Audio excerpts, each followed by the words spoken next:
ప్రభువైన యేసుక్రీస్తు వారి నామంలో మీ అందరికీ వందనాలు. ఈరోజు ఈ వీడియో ద్వారా మనం బైబిలు కాలమాన పట్టికను గురించి తెలుసుకుందాము. ఈ పట్టికలో కనపడుతున్న విధంగా ఎరుపు గీత నరుల సంతానాన్ని సూచిస్తుంది. అదేవిధంగా నీలం గీత దేవుని సంతానాన్ని సూచిస్తుంది.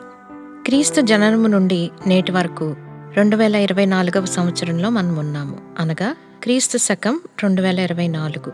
పాత నిబంధన మరియు క్రొత్త నిబంధన గ్రంథంలోని చరిత్ర ఆధారంగా క్రీస్తు పూర్వం 4000 సంవత్సరంలో దేవుడు భూమి మీద సమస్త జీవరాశిని సృష్టించినట్లు ఆధారాలు ఉన్నాయి. దేవుడు భూమిపై తన పోలిక చొప్పున మనుషుని నరునిగాను స్త్రీనిగాను నిర్మించి వారికి ఆదాము అవ్వ అని పేర్లు పెట్టెను. వారికి పుట్టిన కుమారులలో మొదటివాడు కయ్యను.